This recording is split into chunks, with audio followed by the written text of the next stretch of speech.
Salatullah, salamullah.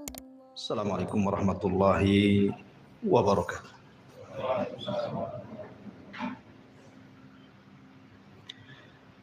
Alhamdulillah wassalatu wassalamu ala Rasulillah wa ala alihi wa sahbihi wa mawalah wa la hawla wa la quwata illa billahi wa ba'd. Alhamdulillah, di malam hari ini kembali kita bisa duduk untuk berthalabul ilmi, dan biasa kita mengkaji tafsir daripada surah Al-Baqarah. Malam ini biar tidak bosan kita selingi dengan tematik, sebuah tema yang saya ambil dari perkataan seorang ulama salaf, Zubair ibn Awam radhiyallahu an. Beliau mengatakan, man istata'a minkum an yakuna lahu khib'un min amalin salihin falyaf'al. Berkata Zubair ibn Awam radhiyallahu an, barang siapa di antara kalian yang sanggup melakukan amalan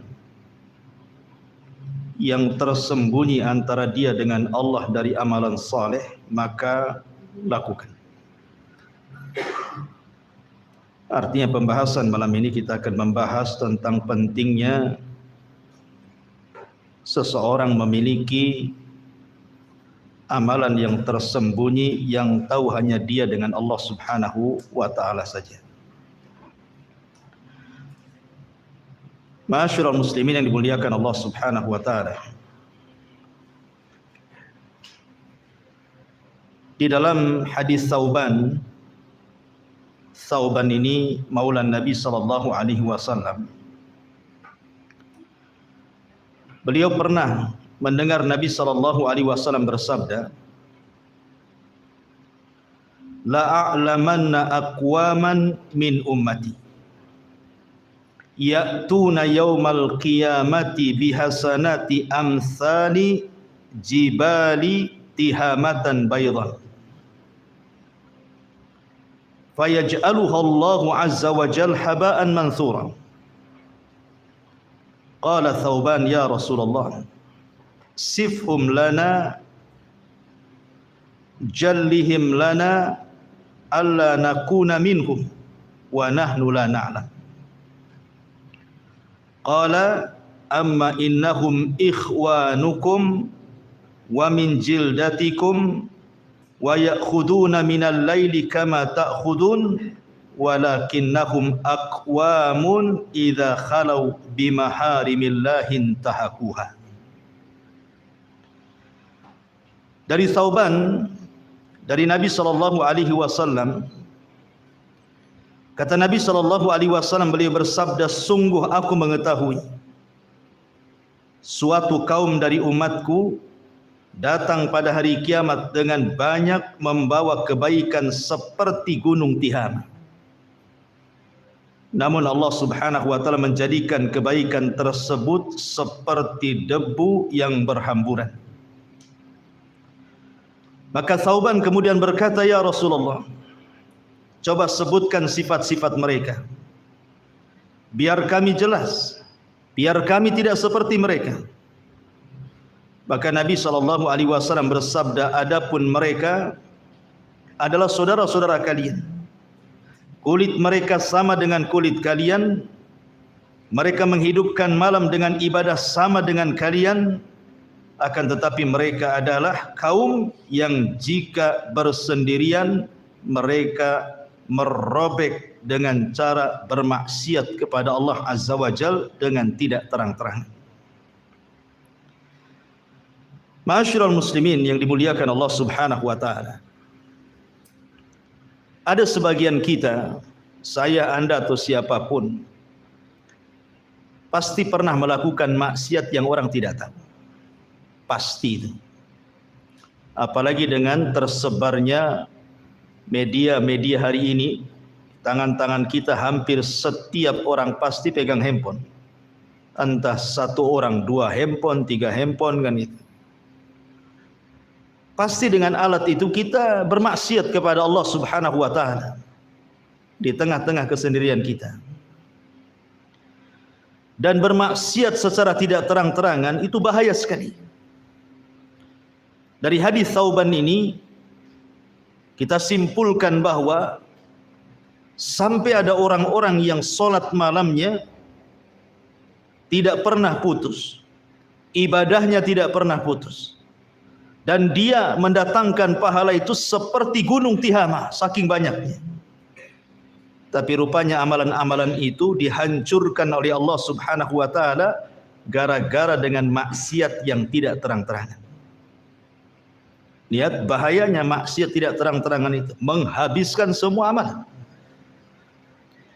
Yang ingin saya katakan, kalaulah kita memang tidak bisa meninggalkan maksiat yang tidak terang-terangan itu, maka jadikan di sisi lain amalan-amalan yang juga dilakukan tidak terang-terangan. Amalan itu maksudnya antara kita dengan Allah saja yang tahu. Kenapa demikian? Karena tadi sudah saya katakan bahwa kalau orang melakukan perbuatan maksiat dan tidak diketahui orang, bersendirian merasa lezat dengan maksiat, menggugurkan amalannya, maka sama halnya orang yang melakukan ibadah sembunyi-sembunyi, hanya dia yang tahu dengan Allah saja, maka pahalanya akan banyak.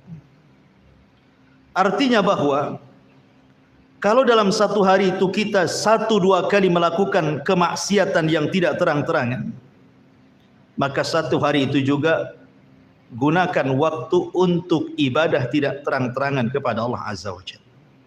Supaya apa? Supaya keburukan itu dicampur adukan dengan kebaikan.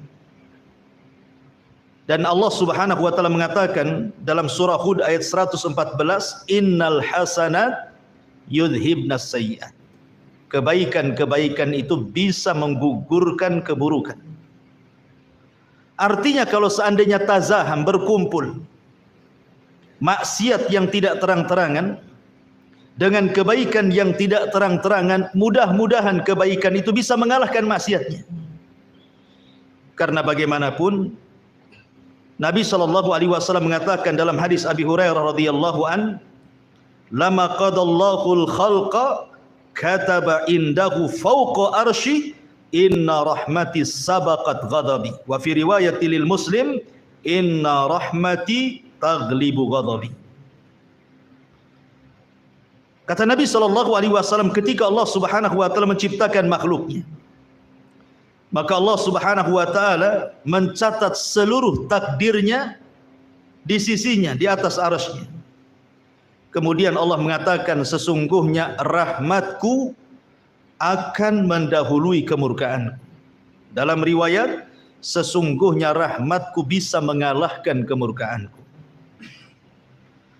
Artinya bahwa kalau seandainya kita selingi maksiat yang tidak terang-terangan dengan kebaikan yang tidak terang-terangan juga, boleh jadi kebaikan yang tidak terang-terangan itu mendatangkan rahmat, sementara maksiat yang tidak terang-terangan itu mendatangkan azab. Boleh jadi rahmat yang Allah turunkan itu bisa mengalahkan kemurkaannya, azab yang diturunkan. Makanya kenapa Nabi SAW mengatakan, lau ya'lamul mu'min ma indallah minal uqubati ma tami'a bi jannatihi ahad, walau ya'lamul kafir ma indallah minar rahmati ma qanata min jannatihi ahad. Kalaulah seorang mukmin itu mengetahui bagaimana murkanya Allah Subhanahu wa taala, tidak ada orang yang hendak masuk surga karena ketakutan dengan kemurkaan Allah Subhanahu wa taala. Tetapi kalau seandainya orang kafir itu tahu betapa luasnya rahmat Allah, tidak ada satupun orang kafir yang putus asa untuk masuk ke dalam surga.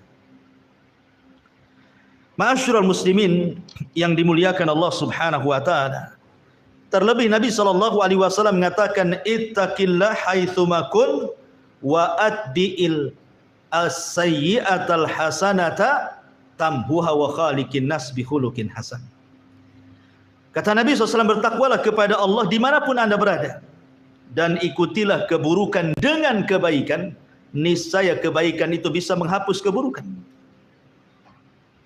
Maka sebagai muqaddimah saya katakan bahwa biasakan kita melakukan amal yang hanya tahu antara kita dengan Allah saja. Sebagaimana kita sudah terbiasa melakukan maksiat yang hanya tahu kita dengan Allah, manusia tidak tahu. Supaya antara kejahatan yang kita lakukan dengan kebaikan itu berperang di situ. Dan kebaikan itu pasti mengalahkan kejahatan. Baik ma'asyiral muslimin yang dimuliakan Allah Azza wa Jalla. Lalu apa faedahnya? Kenapa para ulama sangat menganjurkan kepada kita untuk melakukan amalan yang kalau bisa amalan itu tidak ada yang tahu kecuali kita dengan Allah saja?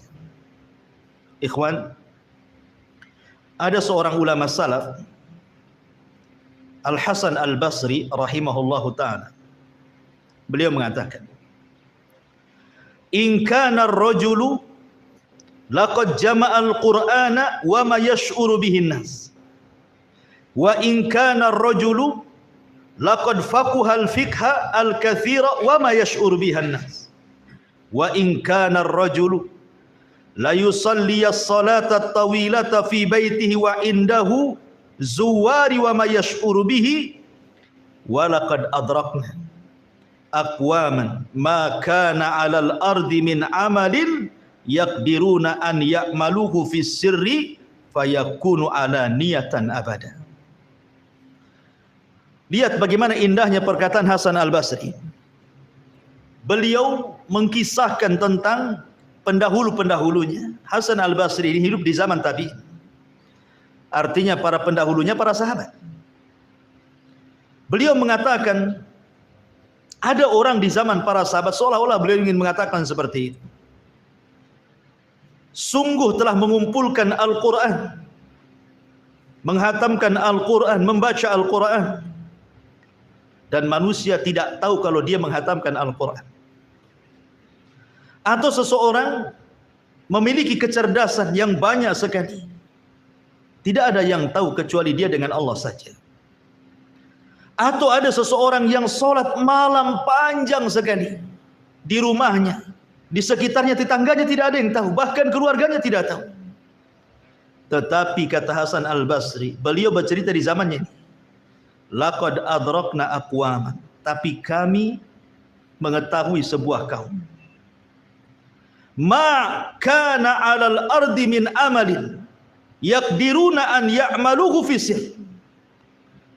Mereka hidup di permukaan bumi mengamalkan sebuah amalan, mereka tidak sanggup mengamalkan amalan itu secara tidak terang-terangan. Fayakunu 'alaniyatan abada, maka selamanya dia ingin menampakkan ibadahnya kepada manusia. Ini Hasan Al-Basri bicara di zamannya. Sekarang kita bicara di zaman kita, ikhwan. Hampir semua kita ataupun kaum muslimin umumnya, kalau melakukan amal soleh itu rasanya ingin dilihat orang, kan? Kalau bisa solat kita itu tampaklah kepada orang. Kalau bisa puasa kita ini tampak kepada orang. Kalau bisa bacaan Quran ini dapatlah pujian orang. Kalau bisa sedekah ini dapatlah kemudian ucapan-ucapan baik dari orang. Seolah-olah tidak ada ibadah yang harusnya disembunyikan menjadi terang-terangan, kan? Karena di zaman Hasan Al-Basri saja itu sangat disayangkan oleh Hasan Al-Basri terjadi seperti itu. Apalagi kita yang jauh di sana dengan para salafun saleh. Kita hidup di zaman fitnah. Makanya hidup di zaman fitnah ini agak sulit kita ini untuk menyembunyikan sebuah amalan.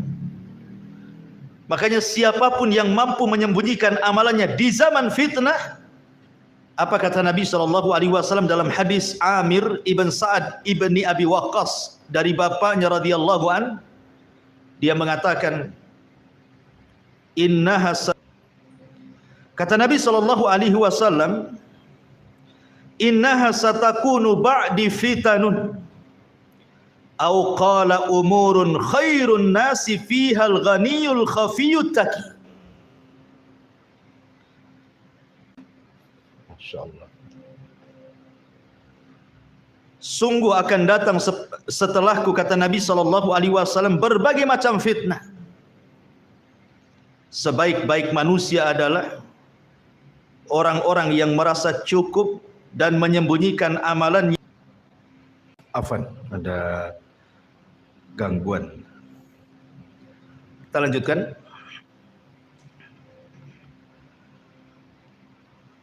Sebelum kita lanjutkan, sedikit kita akan berbicara tentang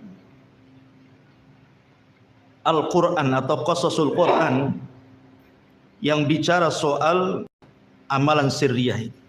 Bagaimana keutamaannya, baru kita bicara tentang hadis-hadis Rasul, baru beberapa qasasus salaf, kisah-kisah salaf, supaya menjadi ibrah dan pelajaran bagi kita. Baik.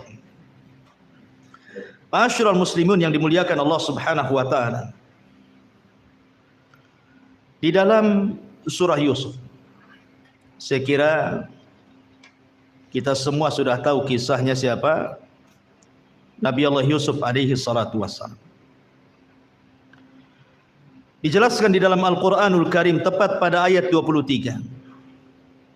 Wa rawadathu allati huwa fi baitiha an nafsi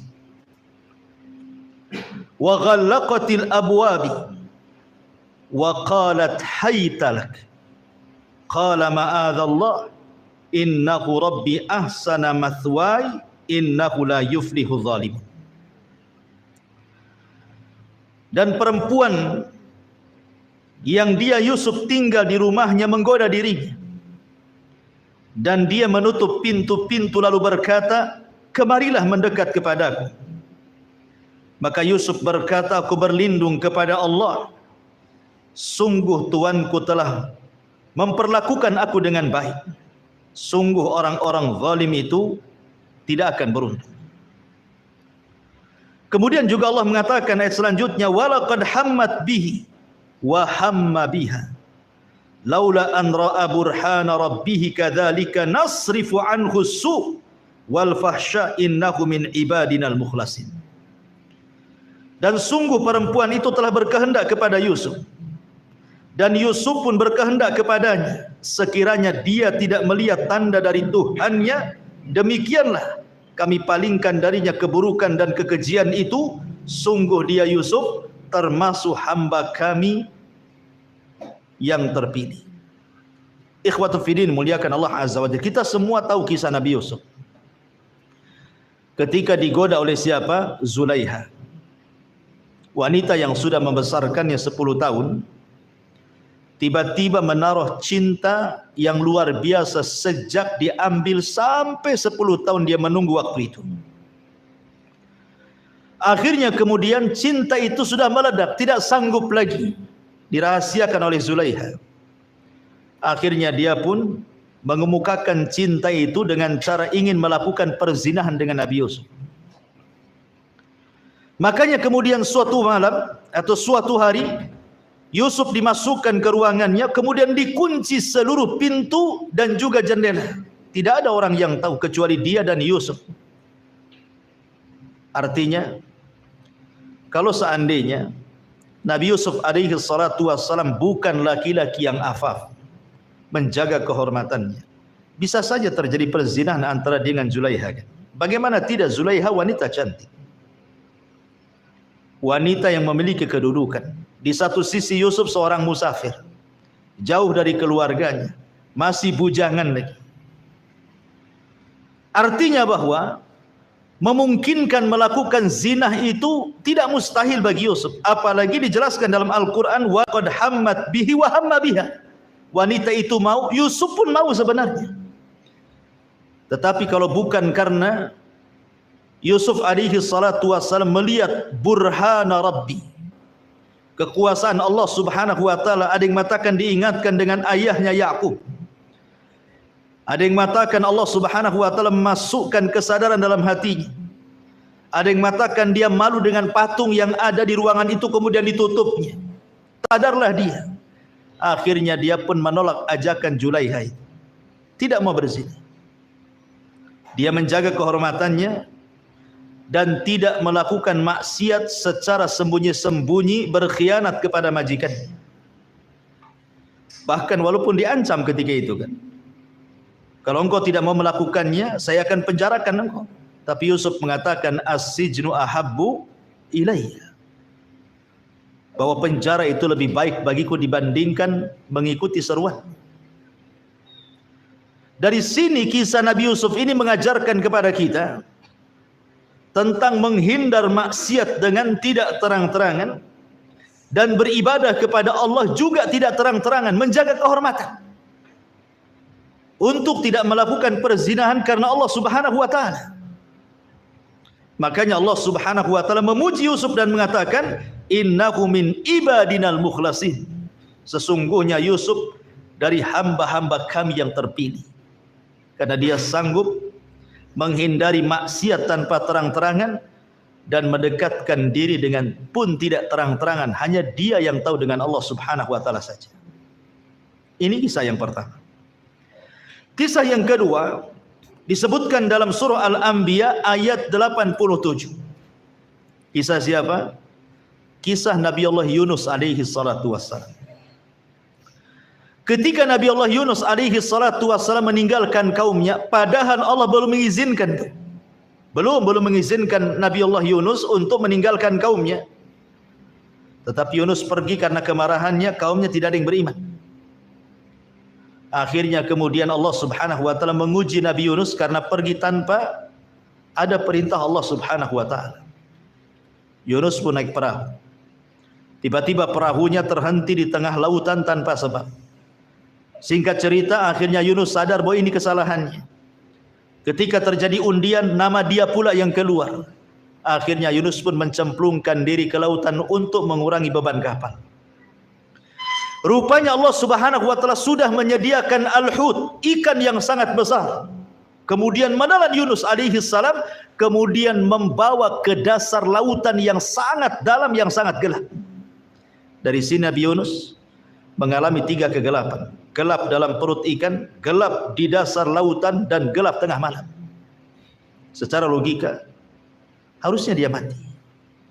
Tapi zat yang menghidupkan dan mematikanlah Allah subhanahu wa ta'ala.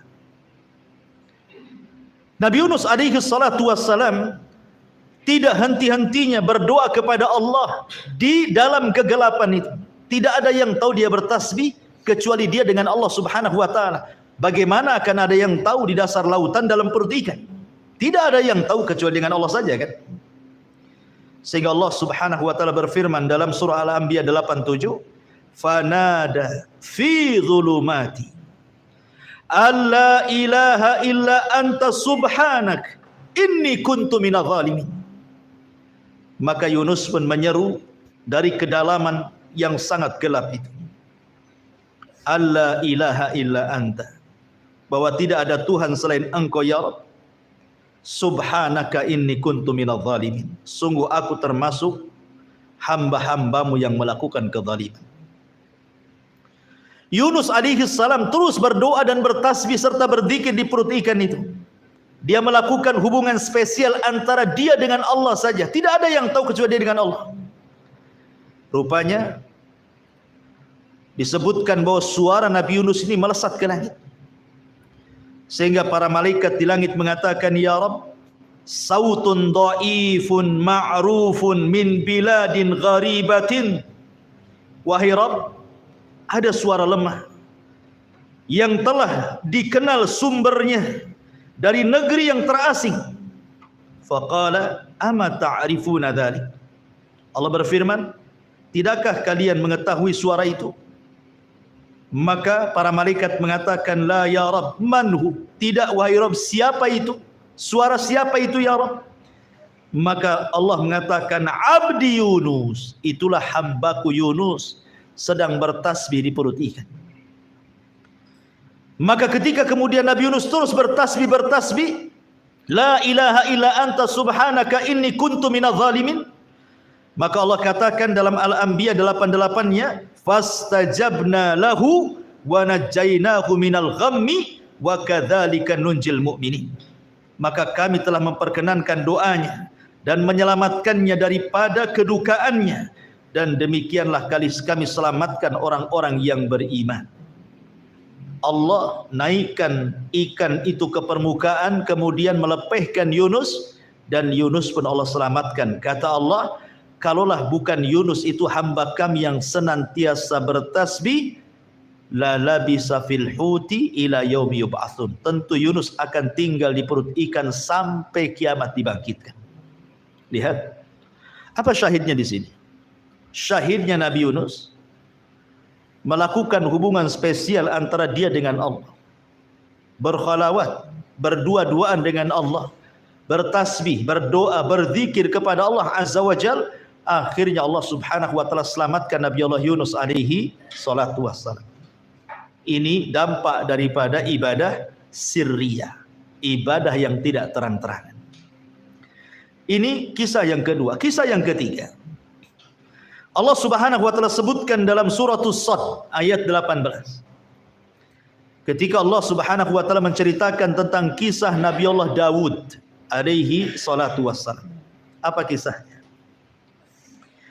Nabi Allah Dawud alaihi salatu wassalam diberikan mukjizat oleh Allah Subhanahu wa taala. Apa mukjizatnya? Berupa suara yang sangat indah. Jelaskan dalam kisah Israiliyat, dia memiliki 70 suara. Satu suara lebih indah dibandingkan suara yang lainnya. Suara yang lainnya lebih indah lagi dibandingkan suaranya, dan begitu seterusnya. Dan Allah Subhanahu wa taala jelaskan, inna sakharnal jibala ma'ahu yusabbihna bil asyi wal isyraq. Sungguh kami telah menundukkan gunung-gunung untuk bertasbih bersama Daud pada waktu pagi dan petang. Artinya begini, ahli tafsir menjelaskan bahwa Nabi Allah Daud itu terkadang di pagi hari atau di petang hari dia keluar sendirian, meninggalkan keluarganya, meninggalkan kaumnya, difokuskan hanya untuk beribadah sendirian, yang tahu hanya dia dengan Allah saja. Terkadang dia pergi ke bukit, terkadang dia pergi ke gunung. Sesampainya di bukit atau di gunung tersebut, terkadang kemudian Nabi Allah Dawud membuka zaburnya, kemudian membaca zabur sendirian, dengan niat hanya Allah saja yang tahu bacaan zabur yang dikumandangkan oleh dia dengan suara yang indah. Apabila dia sudah mulai membaca zabur itu, karena indah sekali suaranya, tiba-tiba langit gelap. Bukan gelap karena awan gelap, tetapi burung dari mana-mana datang menutupi kepala Daud. Saking banyak gunung-gunung, burung-burung itu. Kemudian burung-burung itu meminta izin kepada Allah untuk bertasbih bersama Daud, menirukan langgamnya, zaburnya Daud. Akhirnya ketika setiap kali Daud membaca zabur, setiap kali itu pula burung-burung ikut berkicau, bertasbih bersama Daud. Bahkan dikisahkan sampai burung-burung itu lupa diri, saking lezatnya, khusyuknya mendengarkan suara Daud, lupa makan, lupa minum, terkadang jatuh kemudian mati. Kemudian gunung-gunung pun cemburu dan mengatakan, ya Rabb, kenapa burung-burung diizinkan bertasbih bersama Daud sementara kami pun ingin bertasbih? Izinkanlah kami wahai Rabb.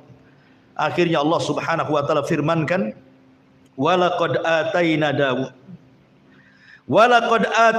Dawuda minna fadlah ya jibal awwibi ma'ahu wat-tayr wa alanna lahul hadid.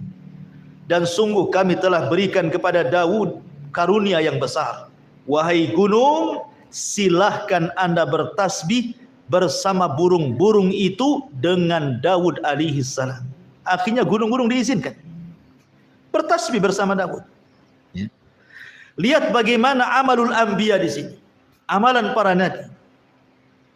Mereka mengajarkan kepada kita bagaimana amalan-amalan itu hendaklah disembunyikan, yang tahu hanya dia dengan Allah saja. Kalau bisa kita pun seperti itu.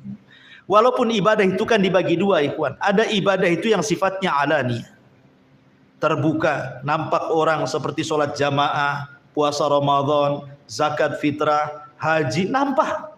Dan itu. Atau terkadang orang hendak mencontohkan kebaikan kepada manusia biar ditiru orang, ditampakkanlah oleh dia ibadah itu. Tapi ada ibadah-ibadah itu, ikhwan, ada yang dianjurkan untuk tidak ditampakkan. Karena faedahnya ibadah-ibadah yang tidak dianjurkan untuk ditampakkan itu terkadang pahalanya jauh lebih besar dibandingkan ibadah yang ditampakkan. Contoh, Allah mengatakan, in tubdus sadaqat fa ni'mahi wa in tukhfuhu wa tu'tuhul fuqara fa huwa khairul lakum. Allah mengatakan kalau kalian menampakkan sedekah itu sebuah kenikmatan. Tapi kalau engkau menyembunyikan, kata Allah, wa in tukhfuhu wa tu'tuhu, kalau engkau menyembunyikan kemudian memberikan kepada fakir miskin, khairul lakum, itu lebih baik bagi kalian. Artinya amalan-amalan yang tidak terang-terangan itu jauh lebih besar pahalanya dibandingkan amalan-amalan yang dilakukan terang-terangan, gitu maksudnya. Makanya kenapa Nabi SAW sampai mengatakan sab'atun yudhilluhumullahu fi dhillihi yauma la dhilla illa dhilluh, kan itu. Ada 7 orang yang akan mendapatkan naungan di hari yang tidak ada naungan kecuali dengan Allah. Salah satunya apa? Rasul mengatakan, rajulun dzakarallaha fafadat ainah, seorang laki-laki yang mengingat Allah tiba-tiba mencucurkan air matanya. Wa rajulun tasaddaqat biyaminih la ta'lam anhu shimalu, seorang laki-laki yang bersedekah dengan tangan kanannya, tangan kirinya pun tidak tahu. Lihat bagaimana Allah Subhanahu wa taala berikan ganjaran mereka mendapatkan naungan di hari yang tidak ada naungan kecuali naungan arsy Allah Subhanahu wa taala pada hari kiamat. Menunjukkan bahwa amalan yang disembunyikan itu jauh lebih besar pahalanya dibandingkan amalan yang terang-terangan. Ya. Ma'asyiral muslimin yang dimuliakan Allah Azza wa Jalla, ini kisah-kisah dalam Al-Quran. Dan kisah-kisah para nabi ini menunjukkan tentang pentingnya amalun khabi'ah atau amalun sirriyah. Kita lihat Nabi kita Muhammad sallallahu alaihi wasallam. Suatu malam Nabi SAW ini ketahuan sedang sholat malam oleh Aisyah radhiyallahu anha. Terkadang Rasul tidak tahu dia sedang sholat malam, mungkin istrinya tertidur. Artinya Nabi juga mencontohkan amalan-amalan sirriyah itu. Tapi satu malam Aisyah radhiyallahu anha terperanjat ketika dia sedang tertidur, kemudian kakinya Rasul tersentuh tangannya. Kemudian Aisyah radhiyallahu an meraba-raba kaki Rasul, rupanya kaki Rasul pecah dan bengkak-bengkak. Akhirnya kemudian Aisyah radhiyallahu anha ingin meringankan beban Rasul karena sudah sepuh juga. Pagi harinya Aisyah mengatakan, ghafarallahu laka ma taqaddama min dambika wa ma ta'akhkhar. Ya Rasulullah, bukankah Allah sudah mengampuni dosamu yang telah, yang sedang dan yang akan datang? Cukupkanlah yang wajib-wajib, sudahlah yang sunnah-sunnah itu tinggalkan. Karena melihat kasihan Nabi SAW saking rajin ibadah tengah malam itu sampai pecah-pecah gitu kakinya. Tapi Nabi SAW mengatakan, afala akunu abdan syakur, salahkah saya menjadi hamba yang bersyukur? Di sini juga Nabi SAW mengajarkan bagaimana ada amalan-amalan itu hendaklah kita sembunyikan, yang tahu hanya kita dengan Allah saja, gitu maksudnya. Berupa sholat malam yang tidak ada yang tahu kecuali Allah Subhanahu wa ta'ala. Ma'asyiral muslimin yang dimuliakan Allah Azza wa. Kemudian beberapa hadis, baru kita akan cerita beberapa kisah. Hadis yang pertama, hadis yang dikeluarkan Imam Muslim. Nabi mengatakan, innallaha yuhibbul abda taqiyan naqiyal khafiyah. Sesungguhnya Allah suka dengan seorang hamba yang bertakwa, yang membersihkan jiwa, dan yang menyembunyikan amalannya tanpa diketahui manusia. Dari sini menunjukkan sebab kecintaan Allah kepada hambanya, salah satunya apa? Menyembunyikan amalan.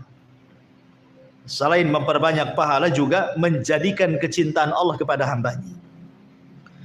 Kemudian hadis yang kedua, hadis yang dikeluarkan Abu Umamah. Hadis yang dikeluarkan oleh atau yang diriwayatkan oleh Abu Umamah dari Nabi SAW.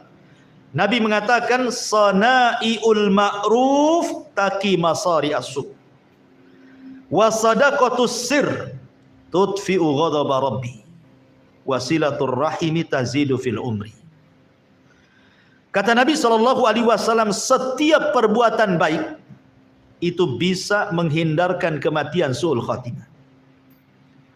Dan sedekah yang tidak terang-terangan bisa memadamkan kemurkaan Allah. Dan silaturahim bisa menambah umur. Syahidnya di sini, wa sadaqatus sir tudfi'u ghadaba rabbi. Sedekah yang tidak terang-terangan bisa meredamkan kemurkaan Allah. Kemudian hadis yang ketiga, hadis dari Amir ibn Sa'ad ibn Abi Waqqas radhiyallahu anhu, ataupun hadis yang lainnya, hadis yang dikeluarkan oleh Bukhari dan Muslim tentang sab'atun yudhilluhumullahu fi dhillihi yauma la dhilla illa dhilluh, yang sudah saya tadi sebutkan. Salah satunya Rasul mengatakan, wa rajulun dzakarallah khalian, seorang laki-laki yang bersendirian mengingat Allah, fafadat ainah, kemudian dia mencucurkan air matanya. Wa rajulun da'athu imra'atun dzatu mansabin wa jamalin faqala inni akhafullah. Dan seorang laki-laki yang diajak berzina oleh seorang wanita yang cantik dan memiliki kehormatan, tapi laki-laki ini menolak dan mengatakan, saya takut kepada Allah. Wa rajulun tasaddaqa bi sadaqatin fa akhfaha hatta la tu'lam shimaluhu ma tunfik yamini. Seorang laki-laki yang bersedekah dengan disembunyikan sampai tangan kiri tidak tahu apa yang disedekahkan tangan kanannya. Tiga perkara ini ibadatus sir. Bersendirian tengah malam mengingat Allah, tiba-tiba menangis. Menolak ajakan zina dengan seorang wanita dan mengatakan, aku takut kepada Allah. Sedekah dengan tangan kiri sampai sedekah dengan tangan kanan sampai tangan kiri tidak tahu. Ini semua sedekahtus sir namanya. Amalan-amalan sir. Dan lihat pahalanya akan mendapatkan naungan di saat manusia sedang kepanasan, dia pula kedinginan. Ya. Ma'asyiral muslimin, dan banyak lagi hadis-hadis yang menjelaskan tentang pentingnya menyembunyikan amal. Karena begini, ikhwan. Kita tahu bahwa asal ibadah itu harus ikhlas kepada Allah, kan? Asal ibadah itu harus ikhlas. Wa ma umiru illa liya'budullaha mukhlishina lahuddin.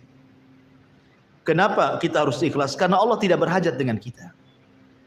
Allah itu ghani, maha kaya. Dia tidak butuh dengan kita. Kita yang butuh dengan Allah. Sebab itulah maka diperlukan ikhlas dalam beribadah.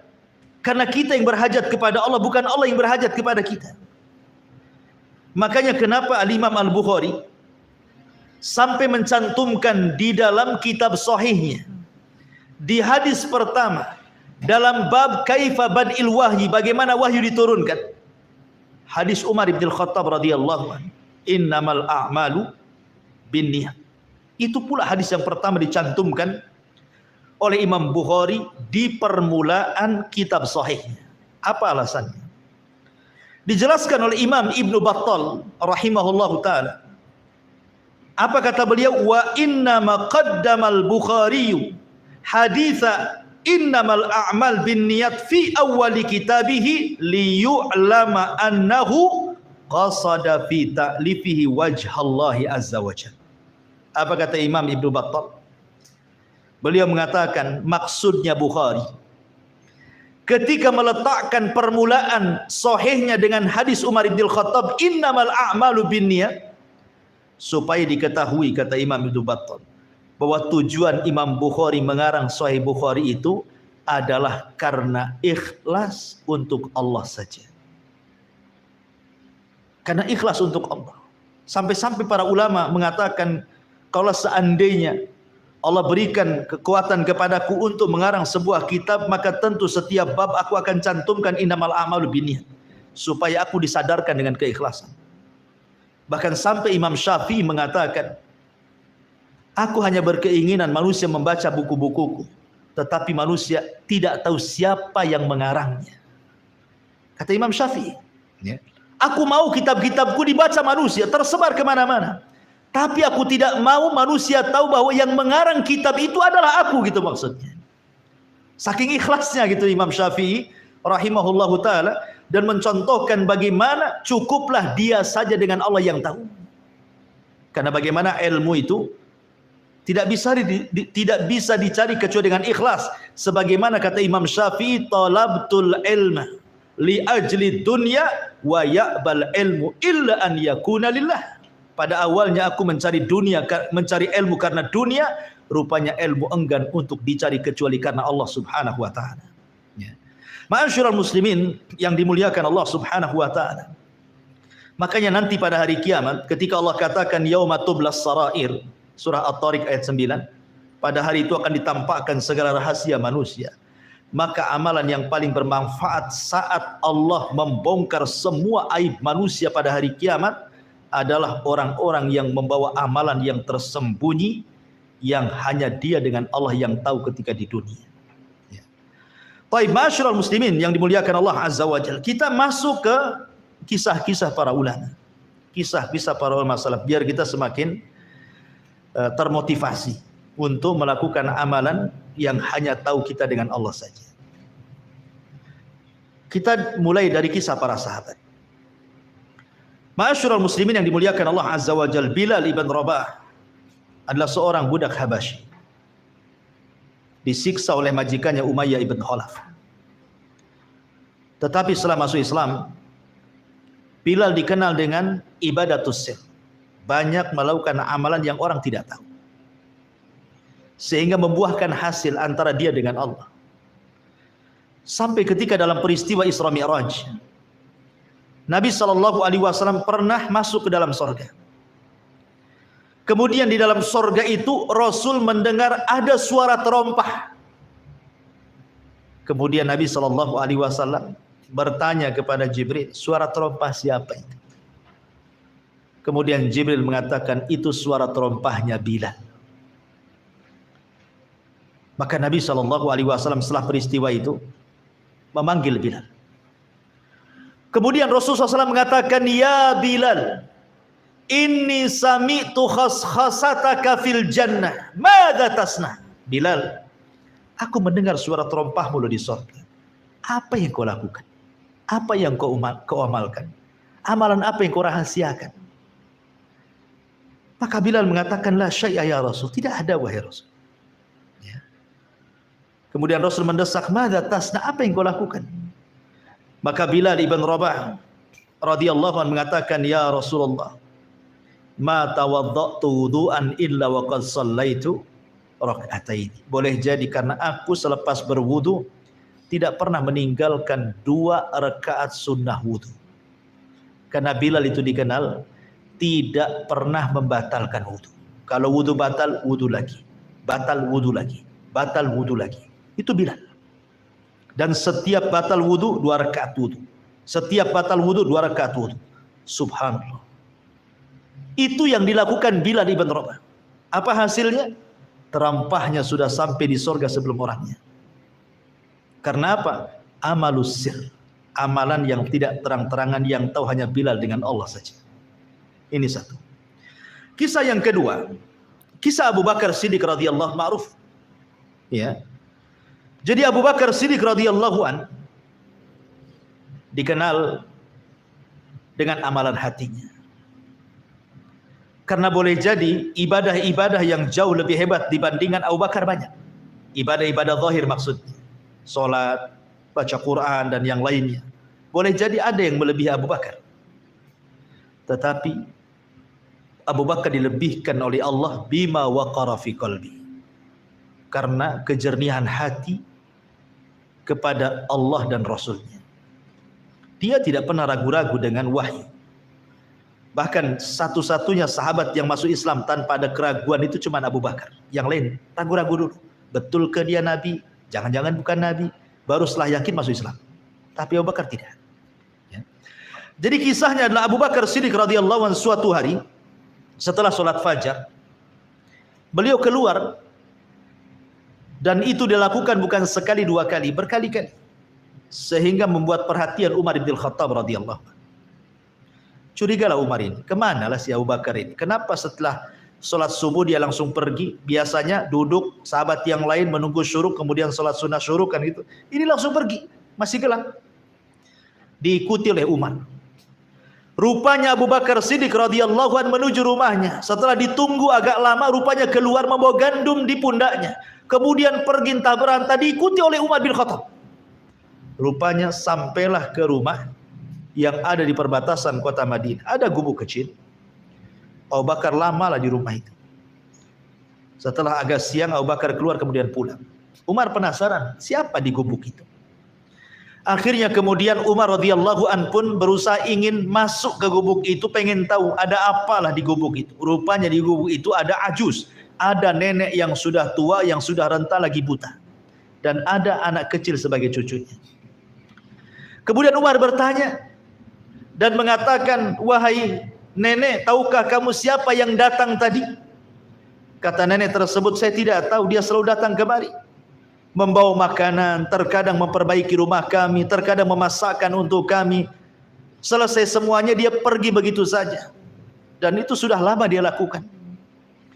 Ketika mendengar hal itu, Umar pun menangis dan mengatakan, laqad at'abta al-khulafa ba'daka ya Abu Bakar. Sungguh akan meletihkan siapapun para pemimpin yang akan menggantikan posisimu, wahai Abu Bakar. Tidak ada yang sanggup melakukan seperti kamu. Artinya bahwa lihat Abu Bakar Siddiq mencontohkan apa? Amalus sir. Tidak ada yang tahu sahabat kalau Abu Bakar Siddiq datang ke rumah orang miskin, ke seorang nenek yang buta, merawatnya, dan itu sudah bertahun-tahun. Sampai ketika Abu Bakar Siddiq radhiyallahu anhu meninggal dunia, Umar berazam ingin meneruskan apa yang dilakukan Abu Bakar kepada nenek itu. Jadi ketika Abu Bakar meninggal, dia yang meneruskannya. Ketika dia masuk ke rumah nenek itu, kemudian membersihkan rumahnya, membenarkan rumahnya, membawa makanan.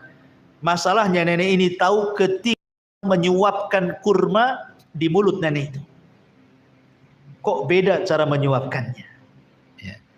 Sehingga ketika itu nenek mengatakan, aina sahibuk? Aina sahibuk? Mana temanmu? Itu bukan dia yang menyuapkan, kata. Aina sahibuk, mana teman? Oh, tahu pula nenek ini. Rupanya bukan Abu Bakar, padahal Umar itu supaya tidak tahu disangka Abu Bakar. Karena Abu Bakar sudah meninggal. Kemudian Umar heran dan mengatakan, "Nek, kenapa engkau tahu bahwa ini bukan orang yang biasa datang kemari?" Maksudnya Abu Bakar. Kemudian Umar mengatakan, kata nenek ini mengatakan, "Wahai fulan, ya, karena kalau menyuapkan kurma ke mulutku, dia akan suapkan dengan lembut dan dia akan kupas kurma itu sampai ke kulit-kulitnya sehingga tinggal dagingnya saja, baru kemudian dimasukkan ke mulutku sehingga aku mudah mengunyahnya. Tapi dirimu memasukkan kulit-kulitnya, kulit-kulitnya dimasukkan, jadi susah mengunyahnya. Makanya dia tanya, aina sahibu? Mana temanmu itu? Ya. Maka akhirnya kemudian Umar pun mengatakan, sudah meninggal wahai nenek. Kagetnya nenek. Inna lillahi wa inna ilaihi rajiun. Ya. Ma'asyiral muslimin yang dimuliakan Allah Subhanahu wa taala. Umar pun sama sebenarnya. Dikisahkan oleh Talha ibn Ubaidillah radhiyallahu anhu. Jadi diriwayatkan Umar bin Khattab ini juga keluar tengah malam, buta-buta dia keluar. Kemudian membawa gandum dipikulnya, dituju kepada salah satu rumah dari rumah-rumah orang miskin. Apabila dia masuk meletakkan makanan, kemudian dia berjalan lagi, ambil lagi gandum, keluar lagi, pindah lagi ke rumah ini, ambil lagi gandum. Pokoknya setiap malam itu dia keliling ke rumah-rumah orang-orang miskin. Diletakkan di sini, setelah diletakkan pulang bawa lagi, letakkan di sini, begitu. Setiap malam. Jadi Talha ini melihat Umar radhiyallahu an Akhirnya mengikuti kemana lah Umar bin Khattab ini. Rupanya meletakkan makanan di rumah fuqara wal masakin, dari rumah ke rumah. Sampai akhirnya kemudian Tolha ini ingin tahu. Masuklah dia ke salah satu rumah yang sudah diletakkan makanan oleh Umar bin Khattab radhiyallahu anhu. Rupanya di rumah itu ada nenek-nenek tua juga. Karena Umar itu selalu menyantuni janda-janda miskin. Ya, dikenal. Ya.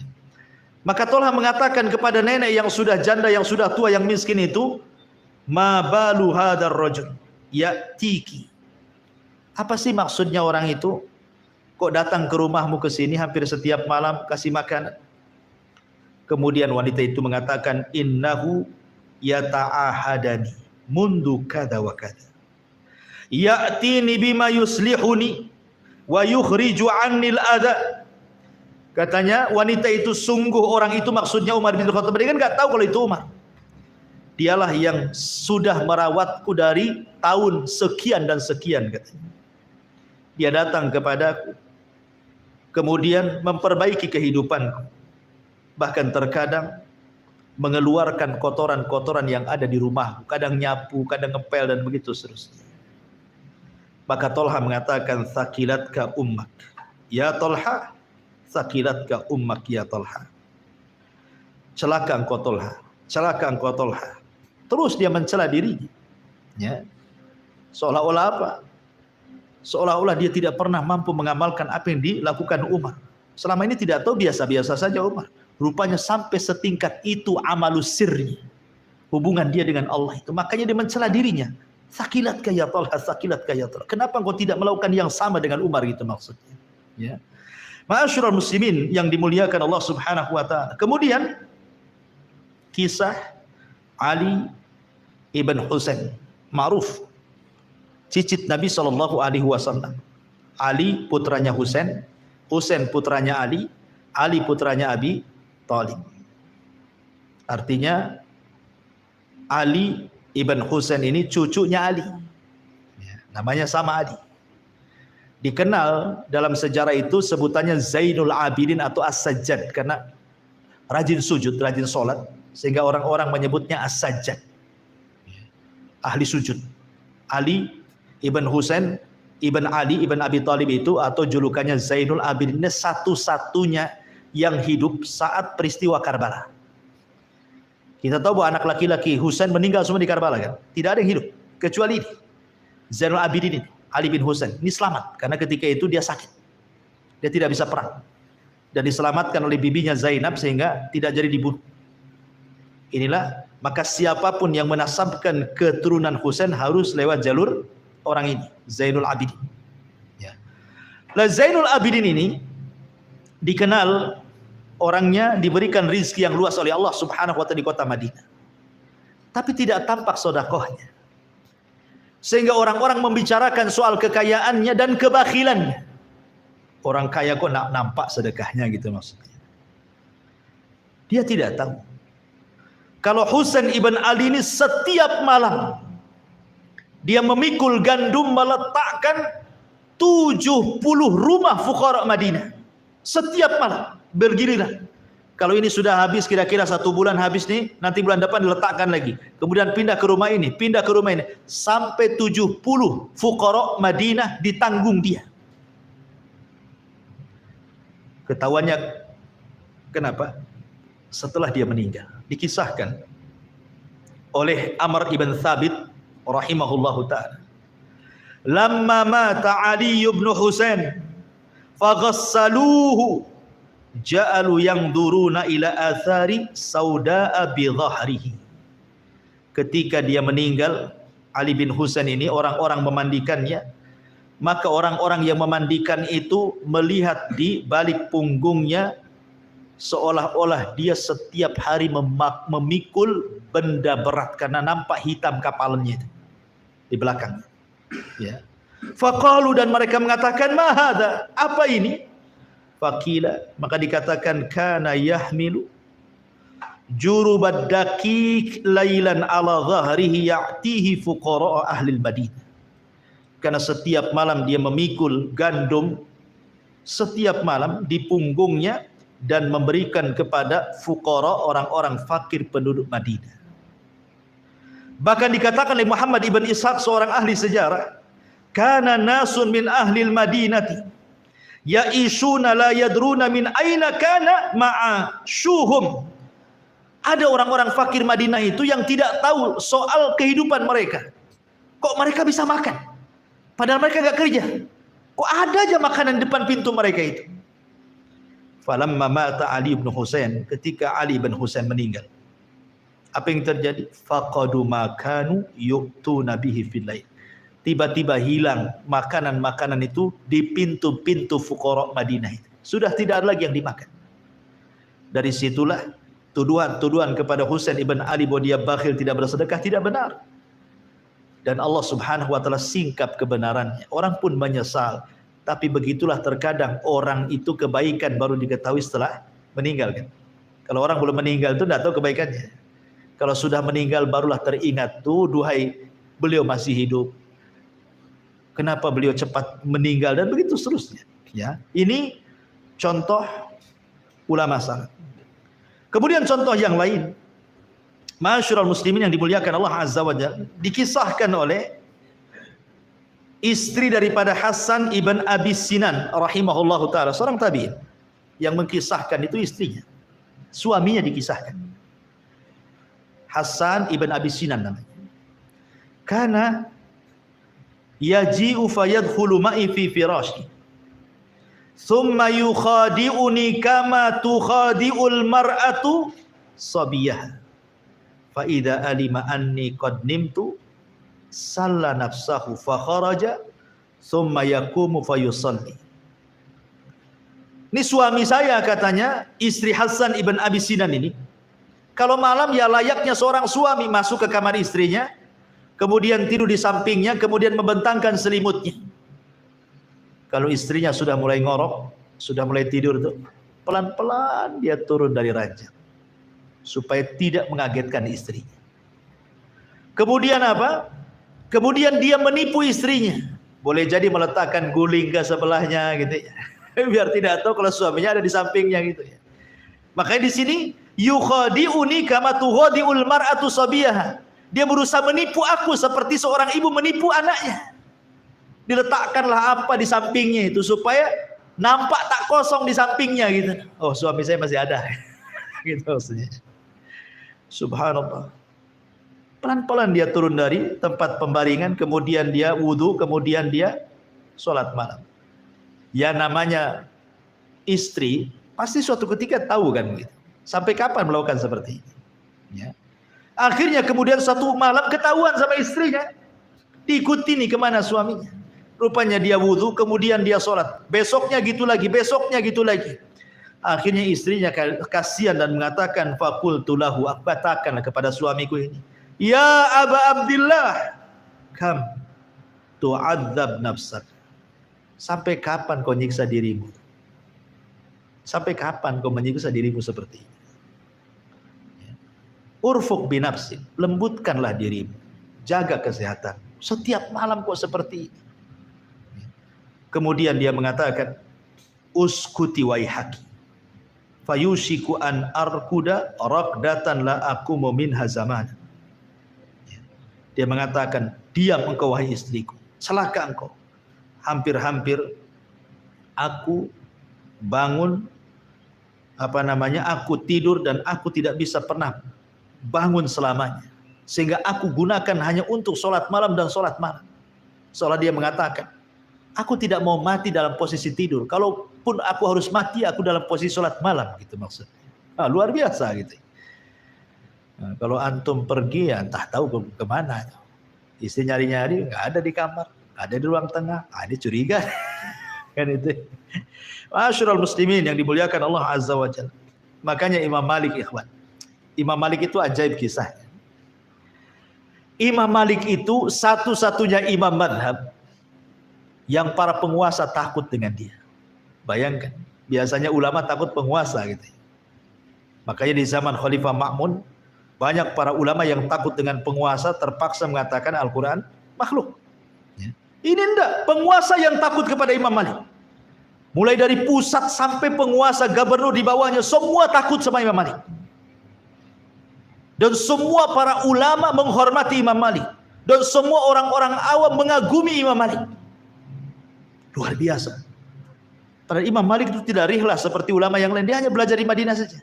Dia tidak keluar dari Masjid Nabawi. Belajar sama ulama yang ada di Masjid Nabawi saja. Dia tidak pernah ke Mekah pun tidak dia belajar. Hanya di Madinah saja.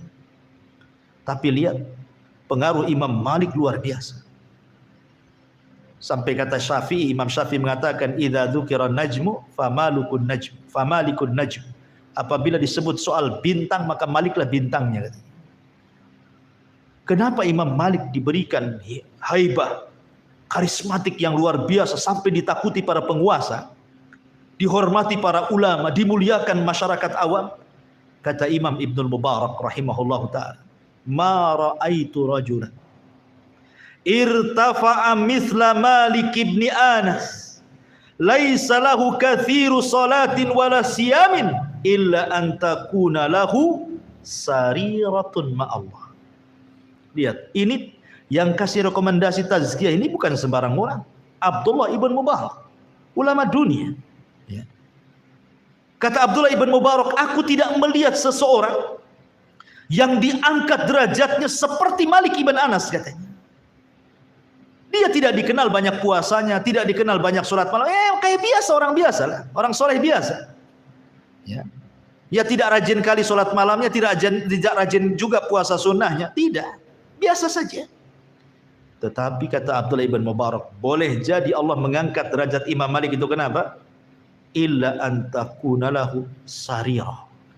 Boleh jadi karena ada hubungan spesial antara dia dengan Allah yang kita tidak tahu. Ya. Boleh jadi karena ada hubungan spesial antara Imam Malik dengan Allah yang kita tidak tahu. Lihat, Allah angkat derajatnya. Ya. Saya kira ibadah sirriyah itu bukan perkara yang sulit, ikhwan. Kayak antum nih, berangkat dari sini atau pulang dari sini. Antum bisa sambil naik motor, sambil jalan kaki, sambil naik mobil. Antum bisa berzikir kan? Bisa lah. Subhanallah, walhamdulillah, wala ilaha illallah akbar. Subhanallah bihamdihi, subhanallah. Kan bisa saja kan? Masa antum ngomong begitu saja sendirian kan? Siapa yang tahu? Ya. Walaupun umpamanya ada yang nyerempet motor, mereka pun tak tahu antum sedang berzikir kan? Atau mungkin antum berpuasa. Kalau puasa Ramadan semua orang tahu lah puasa Ramadan. Tapi puasa sunnah, sampai ada ulama salaf itu berpuasa sunnah 40 tahun, tidak ada yang tahu, sampai keluarganya pun tidak tahu. Jadi ketika dia pergi ke pekerjaannya, dia bawa bekal, disangka oleh istrinya untuk makan dia. Rupanya sampai jalan disedekahkan bekalnya. Kemudian pulang sore barulah dia buka. Selama 40 tahun tidak tahu istrinya. Itulah masalah sampai seperti itu. Artinya kalau seandainya seseorang sholat malam, cukup 2 rakaat sajalah. Kalaupun kita tidak bisa sampai 11 rakaat sama dengan Rasul atau 13 rakaat kan gitu. 2 rakaat jadilah. Pamannya habis isya lah, sholat witir 1 rakaat pun bolehlah kan begitu.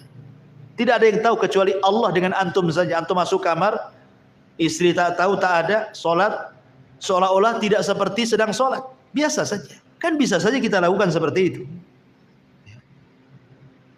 Makanya Taqiyuddin itu kakeknya Ibnu Taimiyah.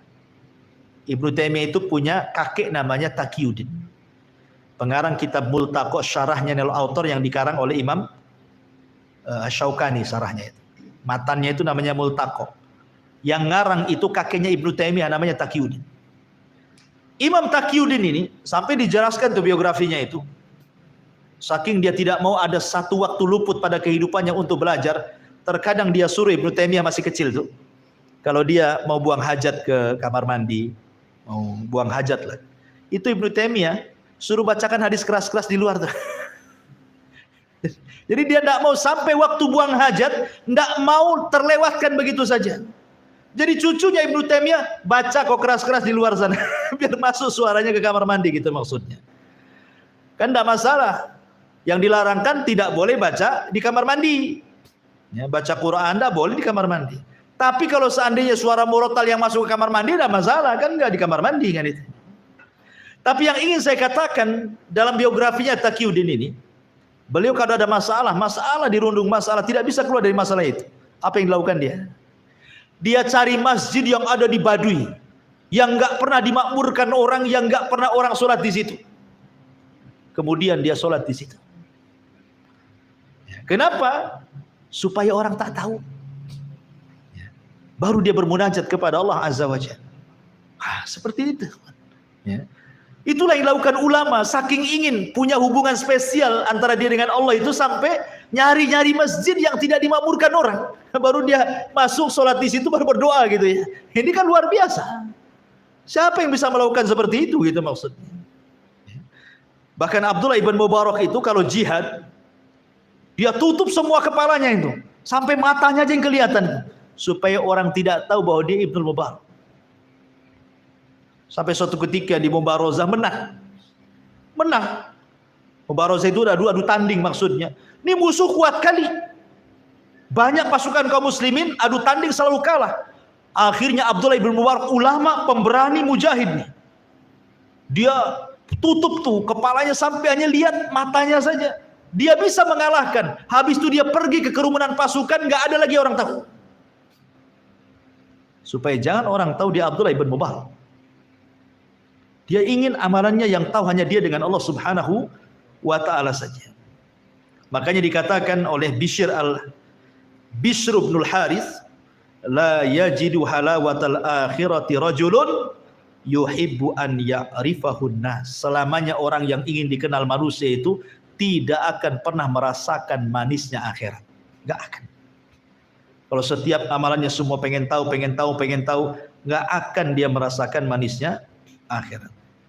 Ma'asyiral muslimin yang dimuliakan Allah Azza wa Jalla. Secara ringkas karena sudah malam juga. Apa sih faedahnya? Kita ini berhubungan atau punya hubungan spesial dengan Allah itu apa sih samarahnya? Ya. Faedahnya itu apa? Yang pertama, alamatus sidqil iman. Bahwa orang yang berdua-duaan beribadah yang hanya dia dengan Allah yang tahu saja, faedahnya adalah menunjukkan kebenaran iman dia. Ini yang pertama. Yang kedua, as-sabatu fil mihani wasyada'id wal fitan. Dia akan istiqomah. Tidak mudah tergoyahkan dengan fitnah apapun yang akan menimpanya. Karena dia punya hubungan spesial dengan Allah Subhanahu wa ta'ala. Kemudian yang ketiga, ab'ad minar riya. Orang yang hubungannya dengan Allah saja dan tidak perlu orang tahu, orang ini seikhlas-ikhlasnya orang, pasti orang ini akan jauh dari riya. Kenapa? Karena dia sudah sampai tingkat muraqabah. Apa muraqabah? An ta'budallaha ka'annaka tarah, fa illam takun tarahu fa innahu yara. Seolah-olah Anda beribadah melihat Allah, atau kalau tidak mampu yakini Allah melihat kita. Tingkat ihsan. Ya. Kemudian yang keempat, aktsaru ajran wa a'dhamu atharan. Akan mendapatkan banyak pahala dan akan banyak memberikan pengaruh positif pada kehidupannya. Sudah saya jelaskan di awal tadi.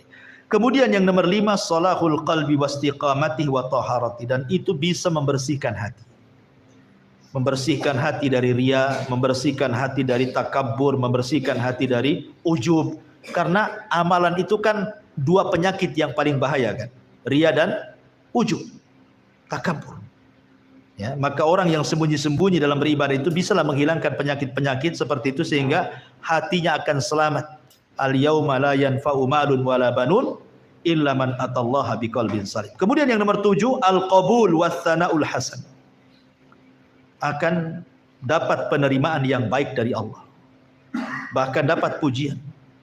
Karena sebab orang beramal antara dia dengan Allah saja yang tahu, itu sebab Allah cinta dengan orang ini. Ketika Allah cinta dengan orang ini, Allah panggil para malaikat. Pertama kali Allah panggil Jibril. Kemudian Allah katakan, ya Jibril, aku cinta dengan si fulan, kau cinta juga dengan dia. Maka Jibril akan mengatakan kepada para malaikat, hei malaikat-malaikat Allah, Allah cinta dengan si fulan, kalian pun harus cinta dengan dia. maka Allah letakkan kecintaan di kalangan para malaikat, setelah itu Allah letakkan kecintaan di kalangan manusia. Ya. Kemudian yang nomor 8, bahwa orang yang senantiasa melakukan amalus sir, kata para ulama, maka dia akan mendapatkan kelezatan iman. Kelezatan iman. Ya, sebagaimana disebutkan oleh para ulama, karena dia punya hubungan spesial dengan Allah masalahnya. Lalu apa saja amalan-amalan itu yang dianjurkan untuk disirkan? Pertama, sedekah. Karena sedekah sir itu bisa meredamkan kemurkaan Allah. Yang kedua, salat malam, salat nafilah. Ya. Karena itu bentuk dekatnya seorang hamba dengan Allah di sepertiga malam, karena Allah turun ke langit dunia. Kemudian puasa, karena puasa itu pahala satu-satunya yang Allah yang menentukannya. Ibadah yang lain sudah jelas nominalnya kecuali puasa. Kata Allah Subhanahu wa taala dalam hadis qudsi, kullu amal ibni adam lahu, qala Allah taala illa siyam fahuwa li wa ana azzibi. Setiap amalan Bani Adam dikembalikan kepada yang mengamalkannya kecuali puasa. Aku yang akan membalasnya. Kemudian yang nomor 4, zikir, perbanyak zikir.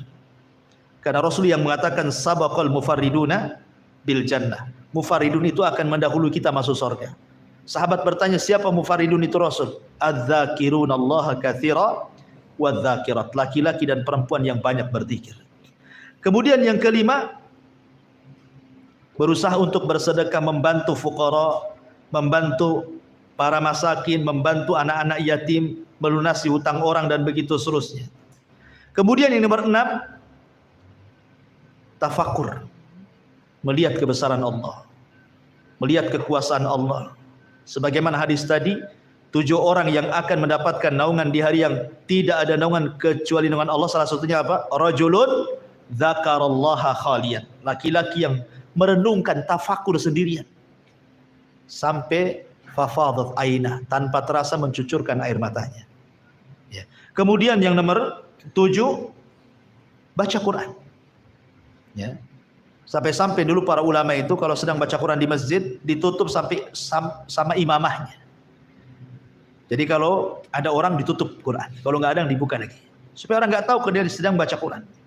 Bahkan seorang ulama apabila dia membaca Al-Quran atau sedang mengajar, kemudian lewat dia hadis-hadis tentang adab-adab Allah, dia pun kemudian menangis. Terkadang pura-pura dia pilek, pura-pura pilek, padahal dia sedang menangis. Supaya yang tahu hanya dia dengan Allah Subhanahu wa ta'ala. Dan begitu seterusnya. Sekarang ada 2 kisah sebelum saya tutup. Ada seorang syekh bercerita, ini kisah nyata. Jadi ada seorang anak yatim. Kata syekh ini, ada seorang anak yatim. Anak ini soleh, karena bapaknya juga soleh. Bapaknya meninggal. Jadi anak ini rajin ibadah. Satu hari anak ini bermimpi. Dalam mimpinya berjumpa dengan ayahnya. Kemudian ayahnya senyum dalam mimpinya itu. Kemudian ditanya, senang sekali engkau wahai ayah, ada apa? Maka ayahnya mengatakan, Allah sudah memanggilku. Kata anaknya, lalu apa yang Allah katakan kepadamu? Maka dia mengatakan, ghafara li rabbi, Rabbku telah mengampuni dosa-dosa. Kemudian anaknya mengatakan, amalan apa yang kau lakukan wahai ayahku sehingga Allah mengampuni dosa? Kata ayahnya, tidak, kecuali karena doanya fulan ibn fulan. Karena doanya fulan ibn fulan. Terperanjatlah dari mimpinya. Kemudian dia pikir, ini mimpi-mimpi biasa kan. Besoknya mimpi gitu lagi. Sampai berkali-kali. Akhirnya dia penasaran perkataan ayahnya, sebab doa fulan bin fulan itulah ayahmu diampuni dosanya. Dicarilah nama fulan bin fulan ini. Dari desa ke desa, dari desa ke desa, terus sampai akhirnya Allah takdirkan ketemu. Kemudian setelah ketemu dia tanya, apakah engkau kenal namanya si Anu dan si Anu? Dia tidak mengatakan si anaknya, tidak. Cuman ingin memastikan, kamu kenal dengan bapakku gitu. Tapi tidak mengatakan bapaknya, kamu kenal dengan fulan ibn fulan? Iya, saya kenal fulan bin fulan. Maksudnya ayah dia. Ya. Kemudian dia mengatakan, apa yang kau lakukan dengan dia? Atau apa yang ia lakukan kepada? Kemudian dia mengatakan, dulu aku seorang musafir, tersesat jalan, hilang bekalku, hampir mau mati. Tiba-tiba ada seseorang yang menolong aku, memberikan bekal kepadaku, memberikan uang kepadaku sehingga aku selamat dari kematian dan aku bisa pulang ke rumah. Katanya. Sejak itulah setiap sujud aku doakan dia. Sejak itulah aku sujud saya doakan dia. Kemudian anak ini menangis, kemudian pulang. Ikhwan, orang ini membantu orang musafir, tidak ada yang tahu kecuali Allah. Kan? Tidak ada yang tahu. Ini satu kisah. Kisah yang kedua. Ada seorang syekh bercerita. Dia bermimpi, dalam mimpinya berjumpa dengan Nabi. Kemudian Nabi mengatakan, "Wahai fulan, kabar gembirakan kepada si fulan bin fulan bahwa dia termasuk min ahlil jannah." Awalnya mimpi biasa saja. Pikir ya mimpilah, kadang baik kadang buruk kan gitu. Tapi berulang-ulang kali mimpinya. Sehingga dia penasaran dengan bisyarah dari Nabi kepada fulan ibn fulan itu. Siapa fulan ibn fulan ini? Hebat kali. Kenapa dalam mimpiku Nabi sampai mengatakan bisyarah, kabar gembirakan bahwa dia termasuk penduduk surga. Akhirnya dia cari-cari orang ini. Dalam bayangan dia mungkin dia seorang ulama besar, orang soleh, ahli ibadah, kan dalam bayangan dia gitu. Nggak mungkin lah orang dikabar gembirakan oleh Nabi dengan surga kalau orang-orangnya sih orang-orang jahat, kan nggak mungkin, mustahil. Dicari-cari rupanya orang tersebut adalah salah satu penduduk dari sekitar penduduk Mekah. Ya. Orang miskin, orang biasa. Akhirnya dia ke rumahnya. Lama dia menunggu di rumah itu. Rupanya datang taksi. Turunlah dia dari taksi. Rupanya dia super taksi. Percaya nggak percaya lah kan gitu ya. Tapi setelah ditanya apakah namamu fulan bin fulan, iya. Dia nggak yakin juga. Berani kau bersumpah namamu fulan bin fulan, wallahi namaku fulan bin fulan, masih nggak percaya juga. Ya.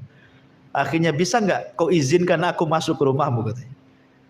Dalam pikiran dia, jangan-jangan dia lagi nyamar. Itu sebenarnya ulama nyamar jadi super taksi. Jangan-jangan di rumah itu maktabah semua, kitab-kitab semua isinya gitu maksudnya kan. Jadi dia geledah rumahnya, tidak ada satupun kitab, tidak ada, hanya mushaf Quran saja. Jadi dia makin bingung lah. Akhirnya cobalah dia duduk ngomong empat mata. Wahai fulan, aku punya kabar gembira kepada. Tapi sebelumnya, ada enggak amalan spesial hubungan kamu dengan Allah? Entah kau sholat malam, entah kau apalah gitu. Kata dia, mana ada ya Syekh, aku ini orang biasa, kamu orang soleh, hari-hari aku super taksi, Allah kau ini ngapain kesini? Kata. Tapi kemudian dia desak, akhirnya dia ngaku. Saya sih tidak tahu maksud kedatanganmu, tapi ya saya adalah amalan, katanya.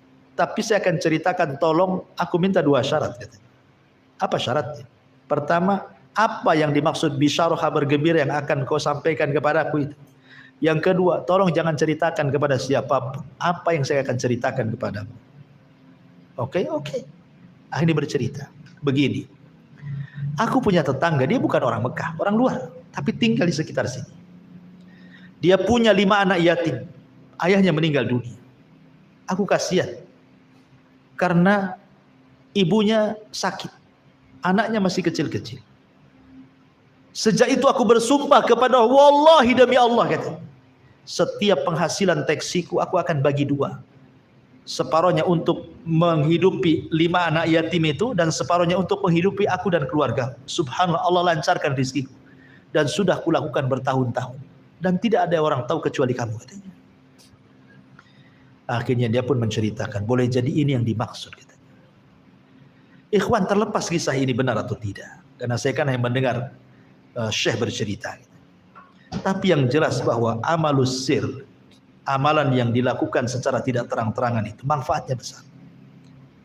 Kenapa? Karena di zaman sekarang ini, saya ulang dari awal, kita ini melakukan dosa secara tidak terang-terangan itu mudah sekali. Dengan adanya handphone, terkadang kita nonton sesuatu yang tidak layak ditonton, melihat gambar sesuatu yang tidak layak digambar, menulis status sesuatu yang tidak layak ditulis, dan begitu seterusnya. Ya kan? Kita tidak tahu. Dan itu amalan, dosa-dosa seperti ini saya katakan tadi sangat membahayakan karena bisa menghapuskan amal kan. Maka minimalnya kalau dalam satu hari kita bermaksiat 2 kali tidak terang-terangan, maka hari itu lakukanlah amalan sembunyi-sembunyi dengan tidak terang-terangan dengan Allah juga. Mudah-mudahan Allah mengatakan innal hasanat yudhibnas sayyiat. Kebaikan itulah bisa menggugurkan perbuatan jahat. Dan Allah lebih luas rahmatnya dibandingkan kemurkaannya. Wallahu a'lam bishawab. Mungkin ini yang bisa sampaikan. Mudah-mudahan ada manfaatnya. Subhanaka bihamdika asyhadu an la ilaha illa anta astaghfiruka wa atubu ilaik. Allahu ta'ala alam. Assalamualaikum warahmatullahi wabarakatuh.